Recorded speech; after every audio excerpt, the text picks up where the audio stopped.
उरलेला ब्लाऊज पीसापासून आपण बनवूया पिशवी आणि हँडबॅग जरी बोललं तरी पण चालते. तर सुंदर अशी मार्केटमधून मला जशी गोणी टाईप आहे अशी पिशवी आहे ती वरची.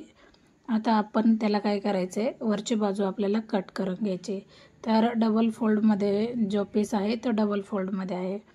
तर आता आपण याची कटिंग करू किंवा लहान मोठे जरी साईज असेल तरी पण आपल्याला बनवता येईल.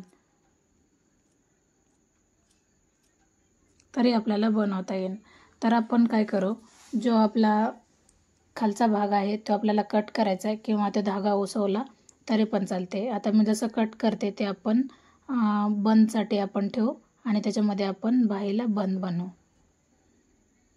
तर एकसारखं मी पूर्ण कट केले. तर आपण ब्लाऊज पिसापासून बनवतोय किंवा मग उरलेला कपडा काही पण असू द्या त्याच्यापासून पण हे पिशवी नक्कीच बनवता येईल. तुम्ही तर रिझल्ट पाहिला आहे आणि खूप सोप्या पद्धतीने आहे, काहीच अवघड नाही. जसं मी तुम्हाला दाखवलं त्या पद्धतीने जर शिवले तर तुम्ही अनेक पिशवी शिवू शकता. तर मी एक बाजू त्याची कट करते. आता कट केल्याच्या नंतर बघा पूर्ण अखंड एक भाग तयार होतो. आता उलटी सुईची बाजू पाहायची आणि आपल्याला आता चारही बाजूने याला शिलाई मारून घ्यायची, म्हणजे त्याला पूर्ण जो ब्लाऊज पीस आहे तो पूर्ण त्याला जोडून घ्यायचा आहे. तर अगोदर ब्लाऊज पीस आपण कट करून घेऊ, कारण डबल फोल्डमध्ये ब्लाऊज पीस आहे. तर ते पूर्ण आपल्याला कट करायचं आहे, जेवढी आपली बाही असेल तेवढं. तर आता तुम्हाला लांबी रुंदी कशी घ्यायची किंवा बंद कोणत्या बाजूने बसवायचे त्यानुसार तुम्ही कटिंग करू शकता. तर मी बघा आता मी याची कटिंग करते.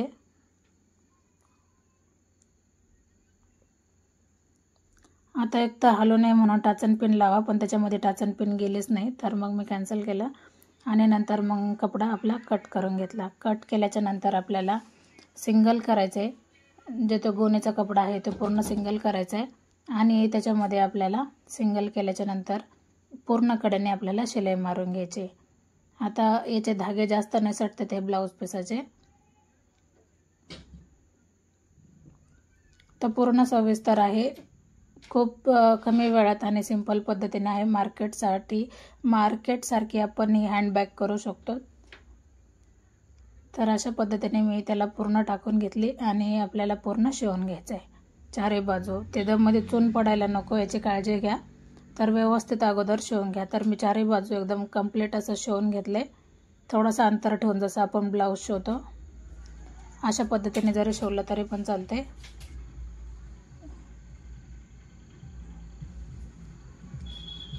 तर आता जो कपडा उरलाय मी तो सगळा कट करते, तो आपल्याला बंदसाठी कामा येईल. तर खूप कमी कपड्यामध्ये आपली ही हँडबॅग तयार झाली. आता मी जसं दाखवते त्या पद्धतीने नक्कीच करा, म्हणजे पूर्ण एकदम कमी वेळामध्ये आपली ही बॅग तयार होती. तर उरलेला जेवढा कपडा आहे तेवढा आपण पूर्ण कट केला आहे.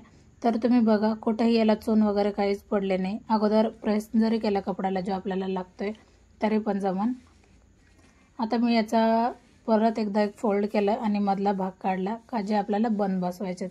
तर बंद बसवताना तुम्हाला मी जे बसवलेत याच्यापेक्षा जरी लांबी रुंदी जास्त घेतली तरी पण चालते. तर मला जेवढे पाहिजे नव्हते मी तेवढे बसवलेत, कारण माझ्याकडे जो गोणीचा कपडा होता ते थोडासा लांबीला कमी असल्यामुळं मग मी थोडासा कमीच घेतला. तर अंतर 3-3 इंचाचं मी ठेवलं आणि मध्ये जो पॉईंट आहे तिथून मी 3-3 इंच आणि मधली जी लाईन आहे तो मधला सेंटर.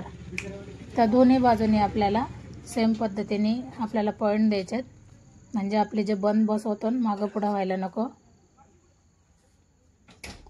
तर अशा पद्धतीने बघा आपण म्हणजे आपण मार्क करून घेतले. आता मी तुम्हाला दाखवते जे आपल्याला बंद बसवायचे तर ते कसे बसवायचे. तर मी याला पण जे आपण ब्लाऊज पिसाचा कपडा आहे तो लावला आहे. आतमध्ये हा कपडा हे गोणी घातली आतमध्ये, म्हणजे थोडेसे कडक बंद होते आणि व्यवस्थित पण वाटते. तर ते कशा पद्धतीने असं आपल्याला लावून घ्यायचं आहे. तर मग मी अगोदर शिवून घेते पूर्ण बंद. जर तुम्हाला बंद कसे बनवलेत हे जर पाहायचं असेल तर नक्कीच कमेंट करा. 1.5 इंच मी रुंदी घेतली आणि लांबी तुम्ही तुमच्या आवडीनुसार घेऊ शकतात. असं काही नाही का मी जे दाखवलं त्यानुसार जरी घेतले तरी चालते. 12 इंच लांबी घेतली. मला ते थोडेसे कमीच वाटले, पण ठीक आहे. अशा पद्धतीने दोन्ही बंद तयार झालेत. आता आपल्याला ते फिट कसे करायचे तर ते बघा. आपण ते आतमधून जरी लावले तरी पण चालते, पण ते फिनिशिंग व्यवस्थित असे जरी लावले तरी चालते, पण ती फिनिशिंग व्यवस्थित दिसणार नाही. तर त्याच्यासाठी आपल्याला काय करावं लागेल, तर वरच्या बाजूने आपल्याला अशा पद्धतीने बंद बसवायचे. वरच्या बाजूने बसवायचे. तुम्ही नीट बघा. असे बसवल्याच्या नंतर आता जी लाईन आपण आखली त्याच्या कडेला दोन्ही घ्यायच्यात, म्हणजे त्याच्यामध्ये कमी जास्त काहीच होणार नाही. तर हे बसून झालेत. तर हे बसून झालेत. तर तुम्ही बघू शकतात मी एकच लाईन पूर्ण हे करून घेतली, मारून घेतली. आता आपल्याला त्याला पण कपडा लावायचा आहे, तर त्या रुंदीनुसारच घ्यायचं आहे आपल्याला. तर मी 2 इंचाचा तरी कपडा घेतला असन. आता ते जोडायचं कसं मी ते पण दाखवते. डबल फोल्डमध्ये केला मी. एक सरसकट आपल्याला शिलाई मारून घ्यायची बंदावर आणि नंतर आतमधल्या बाजूने त्याला फोल्ड करायचं आहे. डायरेक्ट जरी फोल्ड केलं, आता मी बघा शिलाई मारली. आता डायरेक्ट जरी फोल्ड केलं तरी पण चालते, किंवा थोडंसं गोट जसं आपण ब्लाऊजला मारतो किंवा आने केला तर तशा पद्धतीने जरी शिलाई मारली तरी पण चालते. तर तुम्ही दुसरी पद्धत अशी पण वापरू शकता का डायरेक्ट तुम्ही टोटल, आता हे गोटचंच दाखवते मी. तर तुम्हाला जेवढा फोल्ड लागतो, म्हणजे जेवढा तुम्हाला वरून लागतो त्या पद्धतीने केलं तरी चालते. किंवा दुसरी पद्धत मी तुम्हाला सांगते का डायरेक्ट जरी तुम्ही अशा पद्धतीने जरी फोल्ड केलं आणि शिलाई मारली तरी पण चालेल, काही अडचण येणार नाही. अजून पण हे पण छान दिसन. तर बघा आपण याला पूर्ण स्टिच करून घेतले आणि डबल शिलाई मारली, म्हणजे त्याचे धागे निसटायला नको. खूप सुंदर याची फिनिशिंग आली. आता मी बंद आतमध्ये घातले आणि एकसारखं आपल्याला पूर्ण दोन्ही जॉईंट करून घ्यायचे. जे बंदाला बंद असते ते जॉईंट करायचे, म्हणजे आपल्याला तिरकं मागं पुढं काही जायला नको. खूप कमी वेळामध्ये ही पिशवी आपली हँडबॅग तयार झाली. तर आता तुम्ही बघा का आपल्याला काय करायचं आहे, जो कोपरा आहे तिथं 1.5 इंच आपल्याला माप घ्यायचं आहे. मी कोपऱ्याला थोडंसं टच करते, म्हणजे आपल्याला त्याचं सेंटर कळून येईल. टच नाही केला तरी चालतंय. 1 ते 1.5 इंच आपल्याला माप घ्यायचं आहे. 1 इंच किंवा 1.5 इंच घ्या. आता जेवढी बॅग असेल त्यानुसार तुम्ही हे माप घेऊ शकता, असं काही नाही. 1-1.5 इंच 2 इंच पण घेऊ शकतात. तर मी 1 इंच घेतलं. आणि आपल्याला बॉक्स करायचं नाही, कारण माझ्या अगोदर वेगळं डोक्यात होतं, वेगळे शिवणार. पण याला बॉक्स करायचं नाही. 1.5 इंच जे लाईन घेतली ती आपल्याला 1.5 इंचाचीच ठेवायची. 1.5 इंच आपल्याला बघा आता कळून नाही आलं,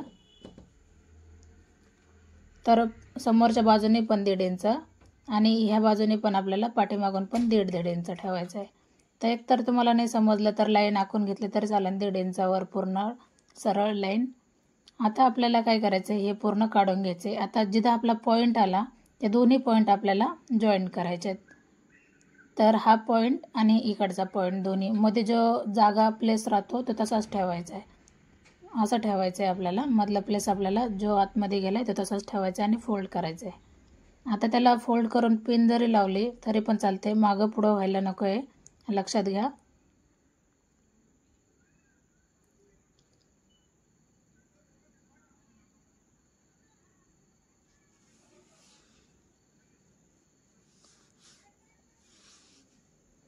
तर आपण काय करायचं, याला पिनाचा वापर जरी केला तरी पण चालते, कारण मी तुम्हाला खूप सविस्तर माहिती सांगितली, कुठेही जास्त व्हिडिओ पळवला नाही. आता आपण नॉर्मल पद्धतीने जशी शिलाई मारतो तर त्यानुसारच आपल्याला शिलाई मारायची. फक्त जे आपला फ्रंट आहे तिथून आपण ज्यावेळेस खाली येतो तर खालीवर व्हायला नको, तर याची काळजी घ्या, कारण पूर्ण फिनिशिंग तिथंच आहे. तर व्यवस्थित शिलाई मारल्याच्या नंतर थोडंसं पुढं रफ करा आणि खालच्या बाजूने पण रफ करा. तर अर्ध्या इंचावर ठेवून आपल्याला शिलाई मारायची दोन्ही बाजूने. तर लक्षात घ्या. आता ही शिलाई जी आहे ती मारल्याच्या नंतर तुम्हाला याला आतमधून फिनिशिंगसाठी जरी आपण वेगळा कपडा लावला तरी चालते. तर मी शिलाई मारून घेतली. आता शिलाई मारल्याच्या नंतर आपली बॅग ही तयार झाली. उरलेला कपडा मी जो कोपऱ्याचा आहे तो मी कट केला आहे आणि कमी वेळामध्ये आपण मार्केटसारखी बॅग घरीच बनवली. तर तुम्हाला व्हिडिओ आवडला की नाही आवडला नक्कीच कमेंट करा आणि व्हिडिओ आवडला तर लाईक शेअर सबस्क्राईब करायला विसरू नका. तुमच्यासाठी मी नवीन सुंदर असे घरगुती व्हिडिओ पण भरपूर घेऊन येईन. फक्त चॅनलला सबस्क्राईब करा आणि ज्यावेळेस तुम्ही सबस्क्राईब करता म्हणजे येणारं हर एक नोटिफिकेशन तुमच्यापर्यंत येईल. आणि माझे 2 चॅनल आहेत, एक वंदना लेडीज फॅशन या नावाने आणि एक ब्लाऊज फिनिशिंग या नावाने. तर दोन्ही चॅनलला सबस्क्राईब करा. दोन्ही चॅनलवर काम माझं वेगवेगळं असतं. तर मी तुम्हाला ही हँडबॅग कशी वाटली ती कमेंट करा. म्हणजे जसं तुम्ही कमेंट करता तर अजून म्हणजे बरं वाटतं का आपल्याला कमेंट कोणीतरी करते आणि त्यांना आपलं काम आवडते. तर तुमच्या याच्यानुसार नक्कीच व्हिडिओ बनवले जातील. तर पिशवी कशी झाली किंवा हँडबॅग कसे झाले नक्कीच कमेंट करा. खूप सुंदर असे झाले, मला तर खूप आवडली. याच्यामध्ये जर तुम्हाला जर ऑर्डर द्यायची असेल तर तुम्ही देऊ शकतात. ऑर्डरनुसार पण नक्की बनवल्या जाईल. तर ऑर्डर व्यवस्थित पाहिजे, जास्त कमी पण नको आहे. तर तुम्ही जसं ऑर्डर देता त्यानुसार याला अजून पण आपण आतमधून फिनिशिंगसह काम करू. तर मी तुमच्यासाठी हा व्हिडिओ बनवलेला. अजून आपल्याला भरपूर सारं माझ्या कामामध्ये तुम्हाला पाहायचं आहे. तर नक्कीच सबस्क्राईब करा आणि लाईक पण करा. पुन्हा भेटू नवीन आणि चांगल्या व्हिडिओ.